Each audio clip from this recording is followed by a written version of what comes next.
بسم اللہ الرحمن الرحیم۔ السلام علیکم۔ غامدی صاحب کے ساتھ ہفتہ وار سوال و جواب کی نشست کو لے کر ایک دفعہ پھر ڈیلس امریکہ غامدی سینٹر سے حاضر خدمت آغاز کرتے ہیں۔ ہم سے بہت شکریہ آپ کے وقت کا۔ دین کی دعوت کیسے دی جائے گی، دعوت دین اور اس کا طریقہ کار، دعوت سیریز کی آج چوتھی نشست ہے۔ آغاز کرتے ہیں ہم صاحب۔ گزشتہ 3 نشستوں میں 2 باتیں تو بڑی دو چار کی طرف واضح ہوئیں۔ پہلی یہ کہ جن لوگوں نے اس موضوع پر کلام کیا ہے انہوں نے پیغمبر کی دعوت کے مراحل کو امت کی دعوت کے مراحل بنا دیا ہے، اور دوسرا نقطہ جو گزشتہ نشست میں بڑی خوبی سے غام صاحب نے واضح کیا تھا، بہت سارے سوالات اٹھا کے، وہ یہ کہ پیغمبر کا انتخاب، اس کی ذمہ داری، اس کے اوپر تنبیہ کا معاملہ، اس کے ساتھ اللہ کی تائید اور نصرت اور جزا و سزا، یہ سب کچھ اس نوعیت کا ہوتا ہے کہ عام لوگوں کے ساتھ نہیں ہو سکتا۔ گویا یہ سوال بھی سامنے آتا ہے کہ پیغمبر کے اوپر جو دعوت کی ذمہ داری ہے وہ عام آدمی کی دعوت کی ذمہ داری عملاً ہو نہیں سکتی۔ سوال آج کی نشست میں آپ کی خدمت میں یہ ہے کہ جب آپ یہ فرماتے ہیں کہ پیغمبر کے ساتھ الگ معاملہ ہے، ہمارے ساتھ الگ معاملہ ہے، تو ایک عام مسلمان بڑے کھٹکے میں پڑ جاتا ہے کہ جی فیصلہ کیسے ہوگا، اس لیے کہ اگر یہ رستہ کھول دیا جائے تو پھر کل کو اٹھ کے کہے کہ بھی نماز بھی پیغمبر کے ساتھ خاص تھی، روزہ بھی پیغمبر کے ساتھ خاص تھا۔ تو میں اسی موضوع پر رہ کر پوچھنا چاہتا ہوں آپ سے کہ دعوت دین اور اس کا طریقہ کار قرآن مجید کیسے بتاتا ہے کہ پیغمبر کے ساتھ یہ معاملہ ہے، باقی لوگوں کے ساتھ الگ معاملہ ہے۔ اسی سے ہمیں سمجھنے کا بھی موقع ملے گا کہ جب یہ چیزیں تخصیص اور تعین ہوتی ہے تو ہوتی کیسے؟ یہ سوال ابھی قبل از وقت ہے، بہت سی اور چیزیں ہیں جن کو واضح کرنے کی ضرورت ہے۔ بہت صحیح طریقے سے خلاصہ آپ نے بیان کر دیا، یعنی 2 نکات ہیں جن کو اب تک میں نے واضح کرنے کی صحیح کی ہے۔ ایک یہ کہ ہمارے جلیل القدر استاد نے جو کتاب لکھی ہے وہ کتاب تو بے نظیر ہے، لیکن وہ میرے لیے، آپ کے لیے دعوت کا طریقہ کار نہیں ہو سکتی۔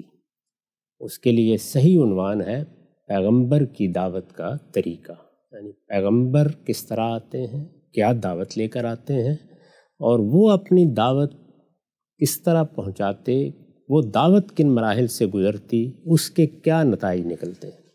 اس لحاظ سے وہ بڑی بے نظیر کتاب ہے، یعنی پیغمبر کی دعوت کا اگر مطالعہ کرنا ہو۔ دوسری چیز جس کو میں نے بہت سی مثالیں دے کر واضح کیا وہ یہ ہے کہ ہماری شریعت کے مام میں اللہ تعالیٰ نے ایک چیز بطور اصول واضح کر دی ہے، اور وہ ہے لا یکلف اللہ نفسا الا وسعہا۔ قرآن مجید میں جگہ جگہ بتا دیا گیا ہے کہ اللہ تعالیٰ جب اپنی شریعت دیتے ہیں، اپنا حکم دیتے ہیں، تو وہ کسی پر اس کی حد وسع سے زیادہ بوجھ نہیں ڈالتے۔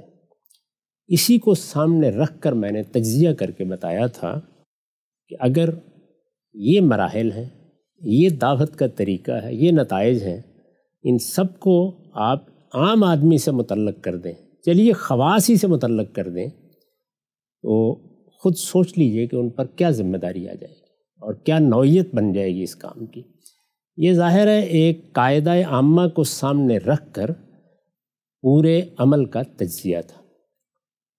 ہم جب دین پر غور کرتے ہیں تو اس میں اس سے بھی زیادہ ایک اہم سوال یہ ہوتا ہے کہ جو کچھ کہا جا رہا ہے اس کی دینیاتی بنیاد کیا ہے۔ یعنی یہاں تو یہ ہے کہ ایک قاعدہ، ایک اصول سامنے رکھ کر آپ نے اس کا اطلاق کر دیا۔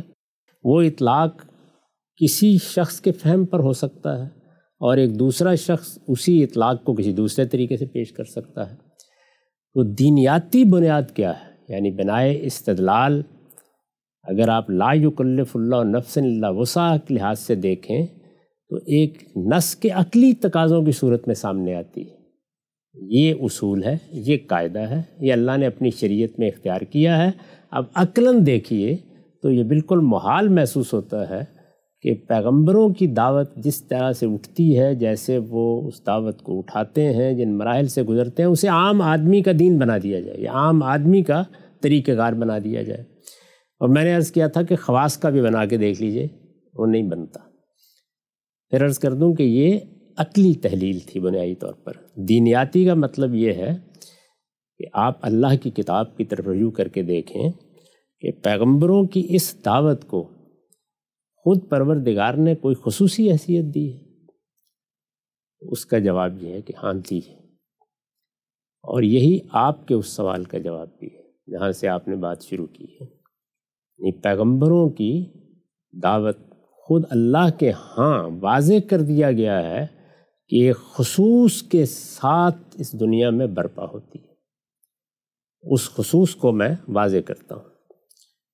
آپ کے سوال کا جواب یہ ہے، یہ بات کہ فلاں چیز پیغمبر کے ساتھ خاص ہے، فلاں چیز ازواج مطہرات کے ساتھ خاص ہے، فلاں چیز صحابہ کرام کے ساتھ خاص ہے، یہ مجھے نہیں کرنا، یہ آپ کو نہیں کرنا، یہ خود جس نے حکم دیا ہے، جس نے قرآن نازل کیا وہ خود کرتا ہے۔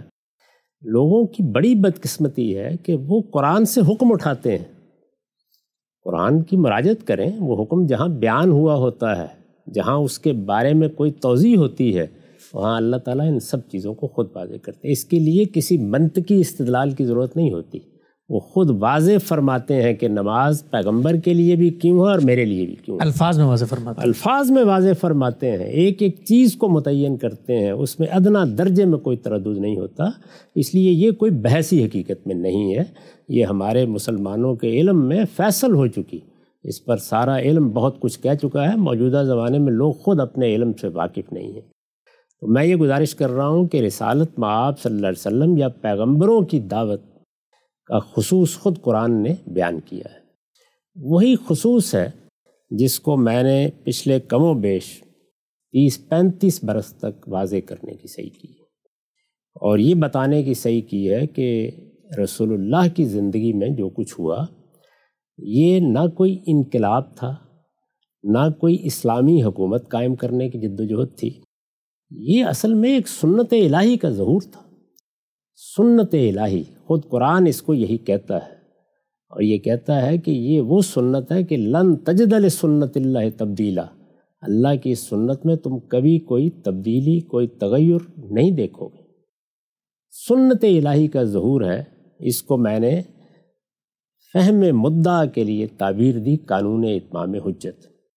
اس وقت اس کو بیان کرنے کی اس لیے ضرورت نہیں ہے کہ یہی ہے جس کو میں نے پچھلے 30-35 سال میں 10 مرتبہ بیان کیا ہے، اور ابھی حال میں اعتراضات سیریز میں اسی عنوان کے تحت، یعنی قانون اتمام حجت کے عنوان کے تحت، اس سنت الہی کے ایک ایک پہلو کو واضح کر دیا ہے۔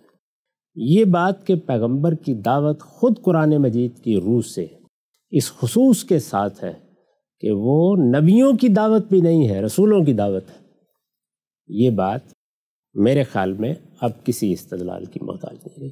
اس کا ہر پہلو واضح کر دیا گیا ہے، اور اب لوگ جلد یا بدیر قانون اتمام حجت کو ایک حقیقت کے طور پر مان کر دین پر غور کرنے کے لیے تیار ہو جائیں گے۔ اگر کوئی ادنا درجے میں بھی اشتباہ ہے تو اس گفتگو کو دوبارہ سن لیجئے۔ میرا خیال ہے 17-18 گھنٹوں پر مشتمل گفتگو ہے، جس میں یہ قانون کیا ہے، اس کے تحت اللہ تعالیٰ کس طرح معاملہ کرتے ہیں، پیغمبر کیسے بھیجے جاتے ہیں، پیغمبر کی دعوت کہاں سے اٹھتی ہے، اس کے مختلف مراحل کس طرح مقسوم کر دیے گئے ہیں، اس کے نتائج کس طرح خدا کی طرف سے متعین ہوتے ہیں، یہ سب کچھ میں نے بیان کر دیا ہے۔ اور قرآن مجید سے مختلف مقامات پر جو اس قانون کے مباحث آئے ہیں ان کو پڑھ کر سنا دیا ہے۔ یہ بتا دیا ہے کہ اس قانون کے مطابق اللہ تعالیٰ خود قانون کو کیسے بیان کرتے ہیں، یہ بتا دیا ہے کہ اس سنت الہی کے ظہور کے قواعد کیسے بیان کرتے ہیں، یہ بتا دیا ہے کہ اس کی یہ تخصیص کس طرح بیان کرتے ہیں کہ یہ میرے پیغمبروں ہی کے ساتھ ہے، اس کا تم سے یا کسی اور آدمی سے کوئی تعلق نہیں ہے۔ پھر عرض کر دوں کہ اگر میں نے وہ سب گفتگویں نہ کی ہوتی اور خاص طور پر قانون اتمام حجت پر وہ تفصیلات نہ بیان کی ہوتی تو شاید اس موقع پر رک کر اسے بیان کرنا پڑتا، لیکن اب یہ سب بیان ہو چکا ہے، تو اگر کسی کو اب بھی تردد ہے تو وہ اس کو سن لے۔ یہ 2 باتیں واضح ہو گئیں۔ ان 2 باتوں کے بعد اب ہم بالکل اسی جگہ کھڑے ہیں جہاں سے اس بحث کی ابتدا میں کھڑے تھے، یعنی اب یہ دیکھا جائے کہ پھر دعوت بظاہر لگتا ہے کہ اس کا حکم ہے ہمیں، یعنی ہمیں ایمان بھی لانا ہے، اچھا عمل بھی کرنا ہے، اور لوگوں تک بات بھی پہنچانی ہے۔ اس دعوت کا طریقہ کار کیا ہے؟ یعنی وہی سوال، اگر یہ سب پیغمبر کی دعوت تھی تو پھر مجھے یا آپ کو اب پھر بتانا ہے میری دعوت کیا ہے، آپ کی دعوت کیا ہے۔ ہم اسی مقام پر کھڑے ہیں، یعنی بحث پھر ابتدا میں پہنچ گئی۔ یہ کیوں کرنا پڑا؟ اس لیے کرنا پڑا کہ ایک بڑی ہی غیر معمولی کتاب وجود میں آ گئی تھی، میں نے یہ بتایا تھا کہ جب میں نے تحقیق کرنا شروع کی تو مجھے پورا اطمینان تھا کہ یہ معاملہ تو ہو چکا، یعنی یہ مسئلہ حل ہو چکا ہے، اسی کا خلاصہ مجھے اپنی کتاب میں بیان کر دینا ہوگا۔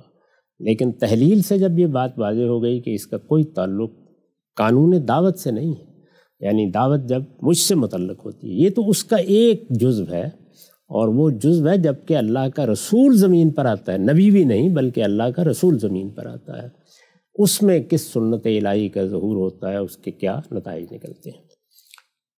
ہم اسی جگہ پہنچ گئے تو وہ جگہ کیا ہے، اس کو بھی دیکھنا چاہیے۔ ہم جب دین پر نگاہ ڈالتے ہیں تو اللہ تعالیٰ نے اپنے دین میں دو طریقے اختیار کیے ہیں۔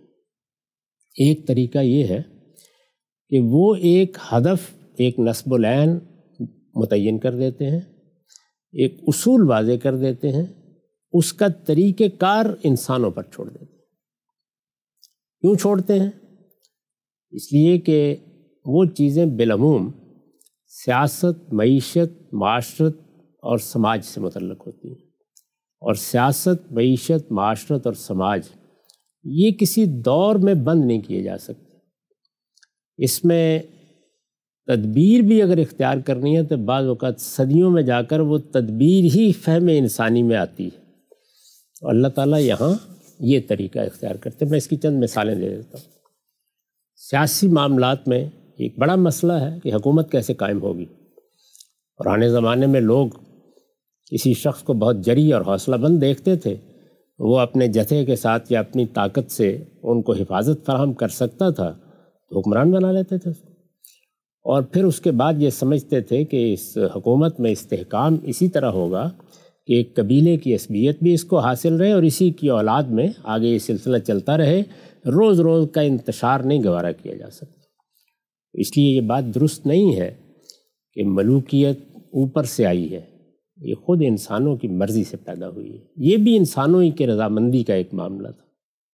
اللہ تعالیٰ نے اس مسئلے میں رہنمائی فرمائی اور یہ کہا کہ مسلمانوں کی اب ایک نئی جماعت وجود میں آئی ہے، محمد الرسول اللہ کی بعثت ہو گئی ہے، دنیا کو بھی ایک نئے دور میں داخل ہونا ہے، تو اس میں اب یہ جو مسلمانوں کی جماعت وجود میں آ گئی ہے، اس کا نظم یا نظم سیاسی یا نظم اجتماعی کس قاعدے پر ہوگا؟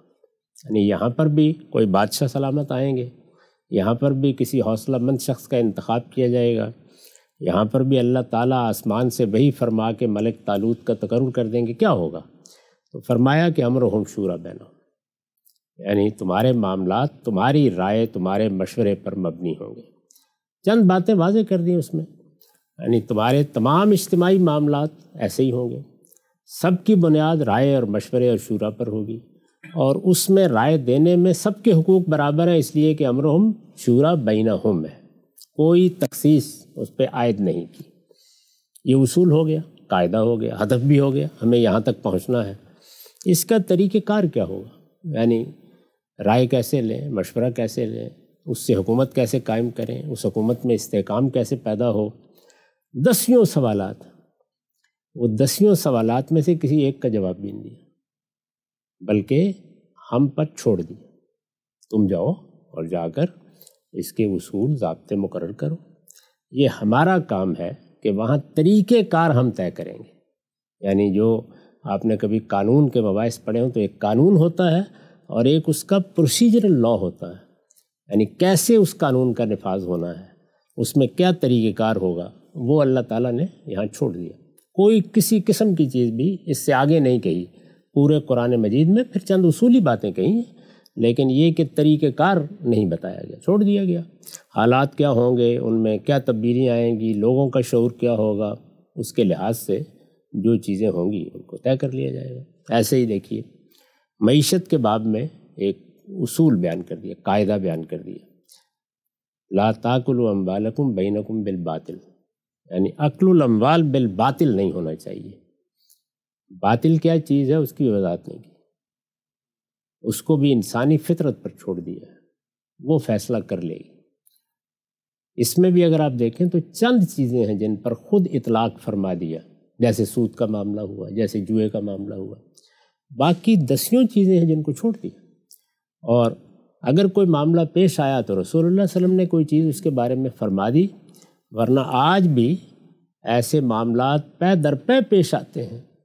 انشورنس ایک قاعدے کے طور پر آ گئی، ایک پورا انسٹیٹیوشن بن گئی، بینکاری ایک پورا انسٹیٹیوشن بن گئی، تو یہ ہم بحث کر رہے ہیں کیا کرنا ہے کیا نہیں کرنا، اس لیے کہ اس میں کوئی اطلاق کی چیز نہیں بتائی گئی، ایک اصول ایک ہدف بتا دیا گیا، چند احکام دے دیے گئے، اس سے زیادہ کچھ نہیں کیا گیا۔ اس کی بہت سی مثالیں دی جا سکتی ہیں۔ معیشتی کے باب میں بڑی نمایاں مثال ہے، یہ بڑی بحث ہے ہمارے ہاں بھی کہ کیپٹلزم ہوگا سوشلزم ہوگا۔ اس میں ایک بڑی غیر معمولی بات کہی ہے سورہ حشر میں، اور وہ یہ کہ قومی املاک نجی ملکیت میں نہیں جانی چاہیے، اصول بیان کر دیا۔ نہیں جانی چاہیے تو ان کا بندوبست کیسے ہوگا، نہیں جانی چاہیے تو اس کے لیے کیا طریقے اختیار کیے جائیں گے، ان سب چیزوں کو پھر ہم پر چھوڑ دیا۔ تو ایک اصول یہ معلوم ہوا قرآن مجید سے کہ بارہا ایسا ہوتا ہے کہ اللہ تعالیٰ ایک بات کر دیتے ہیں اور باقی معاملہ انسانوں پر چھوڑ دیتے ہیں۔ چنانچہ دعوت کے معاملے میں بھی یہ بات کہی جا سکتی ہے کہ اللہ تعالیٰ نے یہ بتایا کہ دین کی دعوت دو، یہ ذمہ داری معلوم ہو گئی، دین ہمیں پہنچانا چاہیے، جو اللہ نے ہدایت ہمیں دی ہے وہ ہم میں سے ہر شخص کو دوسروں تک پہنچانی چاہیے، لیکن پہنچانے کے لیے طریقہ کار کیا ہوگا میں اپنے لحاظ سے طے کر لوں گا، آپ اپنے لحاظ سے طے کر لیں گے، سوسائٹی نے بھی کسی وقت طے کرنا ہوگا تو اپنے لحاظ سے طے کر لے گی۔ گویا اللہ تعالیٰ نے سوال کا جواب یہ ہوگا کہ اس معاملے میں وہ طریقہ اختیار کیا ہے جو امرہم شورا بینہم میں اختیار کیا، یعنی ایک ہدایت دے کے باقی معاملہ انسانوں پر چھوڑ دیا گیا ہے۔ وہ چاہیں گے تو اپنے لیے کوئی طریقہ آج ایجاد کر لیں گے، کل اس میں کوئی تبدیلی کر لیں گے، اور وہ خود طے کرتے رہیں گے کہ اس میں ذمہ داری کو انجام دینے کے کیا طریقے ہو سکتے ہیں۔ اس کی مثالیں میں نے دے دیں کہ وہ موجود ہیں، دین میں یہ طریقہ بھی اختیار کیا جاتا ہے۔ اگر آپ پیچھے مڑ کے دیکھیں تو استاد امام امین احسن اصلاحی کی کتاب سے پہلے ہمارے علم کا عمومی رجحان یہی ہے، یعنی دعوت بتا دی گئی ہے، طریقہ خود دیکھ لیں، طے کر لیں۔ اچھا، چنانچہ طریقہ کار کی روایتیں بھی اس طرح موجود نہیں ہیں کہ وہ ذریعہ بن جاتی۔ میں نے اشارہ کیا تھا کہ آپ فقہ کی کوئی کتاب اٹھائیں، اس میں کتاب الطہارہ بھی ہے، اس میں کتاب الصلاۃ بھی ہے، کتاب الزکوٰۃ بھی ہے، کتاب الرؤیا بھی ہے، معلوم نہیں کیا کیا ہے، لیکن کتاب الدعوہ کہیں نہیں ہے۔ کتاب الدعوات ہے، دعاؤں کی کتاب، لیکن دعوت تبلیغ کی کوئی کتاب نہیں۔ حدیث کی کتاب اٹھا لیں، کوئی کتاب اٹھا لیں، آپ کو کوئی چیز نہیں ملے گی اس میں۔ یعنی اگر کوئی دعوت سے متعلق ہدایات ہیں بھی تو وہ مختلف ابواب میں یہیں بکھری ہوئی کہیں مل جائیں گی آپ کو، لیکن یہ کہ باقاعدہ کسی باب میں نہیں ہے۔ تو عمومی رجحان یہی بن گیا کہ دعوت کے بارے میں اصولی بات کہہ کے ہم پر چھوڑ دیا گیا، ہم جو طریقہ کار اس میں چاہیں اختیار کر لیں۔ ایک طریقہ اللہ تعالیٰ یہ اختیار کرتے ہیں، یعنی اس چیز میں کوئی تردد نہیں ہونا چاہیے کہ یہ کر کیا تو کیوں کیا ہے، کرتے ہیں بہت سی چیزوں میں نے اس کی مثالیں دے دی ہیں۔ دوسرا طریقہ کیا ہے؟ دوسرا طریقہ یہ ہے کہ وہ ایسا نہیں کریں گے بلکہ بتائیں گے کہ یہ میں نے حکم دیا ہے، اس پر عمل ایسے کرنا ہے۔ چنانچہ نماز، روزہ، عبادات میں دیکھیے ایک ایک چیز کی تفصیل بتائی ہے، ایک ایک چیز کو متعین کیا ہے، یہاں تک کہ اس میں رخصت کیسے ہونی ہے، اس لیے اگر کوئی مشکل پیش آ جائے تو کیا طریقہ اختیار کرنا ہے، اس میں رجالن و رکبانہ کیسے ہونا ہے، ہر چیز کا جواب دیا ہے۔ روزے کو دیکھ لیں، یعنی رسول اللہ صلی اللہ علیہ وسلم نے لوگوں پر رمضان کے روزے فرض کر دیے، اس کے بعد قرآن مجید نے اس کا حوالہ دیا کہ یہ روزے تم پر فرض کر دیے گئے ہیں اور رمضانی کے روزے فرض کیے گئے ہیں، لیکن اس میں جو سوالات تمہارے ذہن میں پیدا ہو رہے ہیں ہم ان کے جوابات دیتے ہیں۔ تو سورہ بقرہ میں دیکھیے کہ تمام ضروری سوالات کے جوابات دے دیے، یعنی روزے کا قانون بالکل متعین ہو کے سامنے آ گیا۔ حج، اس میں خود قرآن یہ کہتا ہے کہ ہم نے حضرت ابراہیم کو جب حج کی منادی کرنے کے لیے کہا تو ہم نے خود اس کے مناسک انہیں دکھائے، یعنی گویا حج کو اسی طرح ممثل کر کے دکھایا گیا۔ آپ تصور کر سکتے ہیں کہ فرشتے آ گئے، انہوں نے پورا حج کیا اور سیدنا ابراہیم نے دیکھا، یا انہوں نے اپنے آپ کو کرتے ہوئے دیکھا، اور اس طرح وہ پورا کا پورا مناسک کا نقشہ ان کے سامنے آ گیا۔ اس میں بھی یہی طریقہ اختیار کیا۔ طلاق، بات تو بڑی سادہ سی ہے، یہ میں نے عبادات کی مثال دی، طلاق کی اس لیے مثال دے رہا ہوں کہ یہ خیال نہ ہو کہ یہ صرف عبادات ہی میں کرتے ہیں۔